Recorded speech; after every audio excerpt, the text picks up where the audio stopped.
Hey, big thanks to LongevityShopping.com for sponsoring this interview series. We're at the Newport Beach Investor Conference. We couldn't do it without LongevityShopping.com. If you have not checked out the website, definitely do that. I'm here with the founder right now, Brad Turner. Hey, Brad, big thanks for sponsoring us and bringing us out here today. Oh, we're so excited, Adam, and I'm so glad you're here doing a great job as usual, man. We have a great lineup of people that you're interviewing, and it's just a really great event as always. LongevityShopping.com. Check it out. Hey, I'd like to welcome you to another episode of Mission Matters. My name is Adam Torres, and if you'd like to apply to be a guest on the show, just head on over to missionmatters.com and click on Be Our Guest to Apply. All right, so today I am in Newport, California, and I'm at the Newport Beach Investor Conference. And let me tell you, this is one of my favorite yearly conferences. And I have Dan from Knoknok as a guest. So Dan, first off, welcome. Thank you for having me. All right, so what brings you to the conference today? So I want to just check out what other people are working on. It's always fun seeing different companies, and then wanted to play around with my idea as well. So Knoknok, that's your company. Yeah. Tell me a little bit about how you got started. So I've been in the real estate industry for several years now. Before that, I was in tech, and I've also worked at some startups too. But in the real estate industry, I did a lot around property management and a lot of other things with residential real estate. And I saw there's this big problem with property managers. It's hard to do staffing because, sometimes in peak season, whoever you have is not enough. And then when it's slow, it's just way too expensive. But ultimately, the thing with property managers, it's the incentives aren't really aligned with either the landlord or the tenant, right? Like, landlords want someone super reliable in their homes, and some property managers are really good at delivering that. But then there's also others who just pick the first person that comes in, and that's not really beneficial for the landlord. On the renter's side, sometimes property managers are slow at communicating, and like the maintenance gets to it's just like no one knows what's happening. And so that's a really complicated thing too. And so actually, if we were to take a step back and think like, hey, let's try to solve property management. Let's try to fix this for everyone involved. How are we going to do this? We're not going to have a person that does everything. Can't do it. It's a complicated job. It's too much. Of course. And to the property manager's credit, someone worked really hard to make it work, but it's really hard. And so a better solution is actually let's just think there's two types of tasks. There's these digital tasks and then these in-person tasks. And the digital tasks like listing management, listing preparation, application processing, maintenance requests, those communications and paperwork, that can be done largely online, and that can be done with an AI bot, some sort of AI service. But then there's still a lot of in-person things that's really important. So for example, with listing preparation, you still need a human touch to make sure everything looks good, get the right photos, make sure all the cleanliness is good for the tours. You need to conduct the tours, you need to do the walkthroughs. In the walkthroughs, you need to test out to make sure everything's working properly and any other inspections. So these things, you still need a person involved. And I think what a lot of what I've seen is landlords, they really need everything. Because the biggest thing, more so than cost, that landlords care about is just, hey, I just don't want to worry about my home. I just want to make sure it's being responsibly taken care of. And so for that, what we're building is we're building a solution that combines the AI agents that can do all the digital tasks really well, be 24/7 responsiveness, and make sure everything's being handled with as much data and care as possible. And then also have a network of real estate agents who can come on demand to your home at any time, and that will allow things like short turnaround for getting an agent on site. Good for tours. The agent will be able to do all the responsibilities around making sure the home is secure and information transfer between renter and landlord, and do some qualitative analysis as well, making sure, as most landlords want, they just want to make sure their tenants just kind of normal. And just that everything makes sense there. Where are you at with the project right now? Tell us where the company's at. Very new, very early, but we're live, and we've been working with... How does that feel? Be live.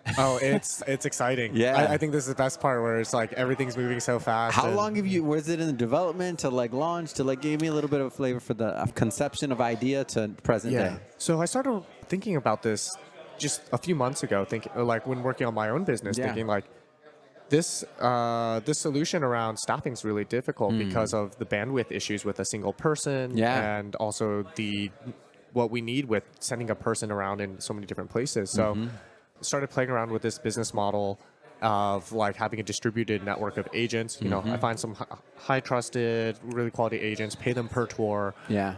And they've been doing great. Like they do a great job. They're very detail attentive. That's great. They give me good analysis on every single renter group, and so like I know who I'm working with, right? And so it's really valuable insights there.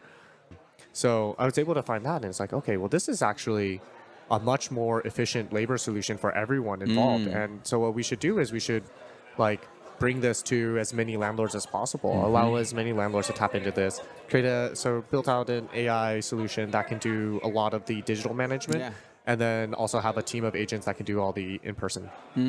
So this is interesting to me because many times there's this debate, and I know people at home hear it all the time, and it's, is AI going to take over? Is it going to like replace people? And this is a great example of how AI is complementing, and humans are AI, and humans are in technology in general, or humans are working together to provide a better solution for everyone. In this case, the landlords and the tenants. Yeah, make it better for everyone. It's a great example.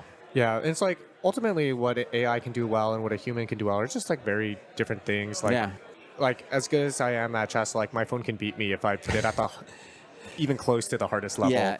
But then, you know, there's a lot of things that I can do that my phone can't. Like obviously like anything in person, but also like it's easier for my phone to beat me in chess than it is for it to identify if a cat is a cat. And so it's similarly with AI. AI can be really good. Like it's 24/7 responsiveness.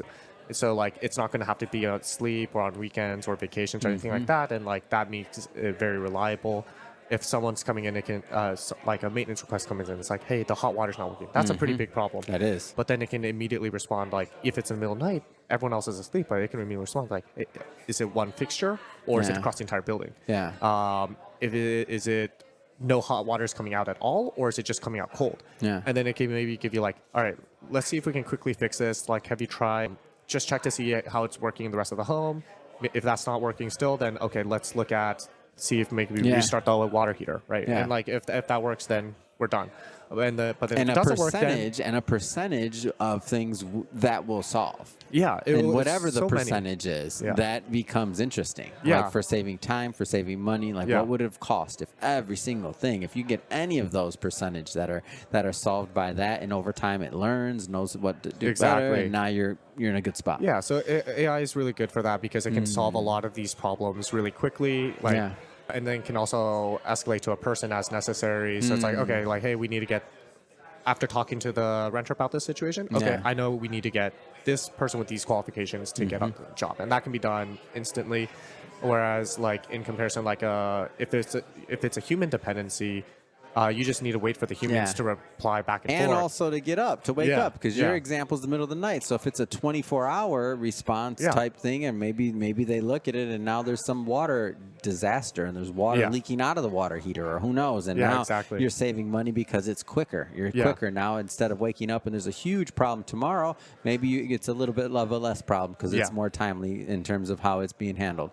Exactly. So on that side, and then the other side of this, so let's play this out further, Dan. The other side in this emergency water issue is that now the 24-hour emergency service, they also have it, in my mind. They also have their own AI, whatever it is, answering. And so the two AIs are getting it done, and eventually the plumber gets woken up. Because somebody's got to go fix it. So all the AIs are plotting on waking that guy out of, or girl out of bed. But it's great that we don't have to wake someone up if they're not necessary as well. That's true. I love it. I just I just wish that the AI could laugh a little, like we're about to get him awake. Because think about it, like, for all these things, we just want to be able to relax and enjoy time. Like landlord doesn't have to want to worry about the home. Renter doesn't want to worry about the home. All of it. There's a bunch of We just want to make sure everything's taken care of smoothly. And then like the human element is really useful too. Getting back to that, like we still need an agent. Like I don't think people would trust a full AI service that doesn't actually physically interact with the person, the renter, right? Because we've all heard the horror stories, and every landlord has faced their own horror stories of like a bad renter. And so, as much as possible, we would want an agent we can trust to just vet the person, just understand them, like have the tour be like a quasi interview and just make sure that For sure. everyone's aligned. Yeah. So what are your next steps with the company? Like, talk to me about next steps. Are you raising money? I know we're at the Newport Beach Investor Conference. Are you raising money, or how are you rolling this out? Like, in general, what's the next steps? Yeah. So right now we are launching in a few target cities. We're launching in the SF Bay area, New York City, and in Los Angeles area. So we're focusing on these markets first, and then we're also going to be raising money in the next few weeks. All right, man. Love to hear that. Let's talk about the investor side of this, like what you can share. Any details you care to share on this? A lot of business owners, a lot of investors that watch this show. Yeah. Like, tell me about the investment opportunity. Yeah. So we're trying to build a company that is just going to change how renting is done in the residential side forever. That's a big dream. Yeah, it's a big one. We have all the technology in place in the world now. If we were to rebuild the renting experience, it would not look like anything that it does right now. Yeah. Like, we would not have this system. And so we're building that future out. We want to sell directly to the landlords and work with them and build out a great solution. And so the property management industry is huge. It's like $100 billion industry, and they take 10% of rent from the parties involved. And so I think this is an arbitrage that is not necessary. I think we can build something better, and we can make everyone live with less friction around these payments, as well as not have to worry about any of the things in their homes. It's awesome. Last thing I want you to do, Dan, look into the camera. If somebody wants to follow up, if they want to learn more about the opportunity or about it, let me know how. Yeah. If you're a landlord looking to rent your home in a more reliable way, or if you're an agent looking to help join, come find us at knoknok.ai and come sign up. Fantastic. And for everybody watching at home, just so you know, we'll definitely put the links in the show notes, so you can just click on the link and head right on over. And speaking of the audience, if this is your first time with Mission Matters and you haven't done it yet, hit that subscribe or follow button. This is a daily show. Each and every day we're bringing you new content, new ideas, and hopefully new inspiration to help you along the way in your journey as well. So again, hit that subscribe or follow button. And Dan, thanks again for coming on, man. Appreciate Thanks you. for having me.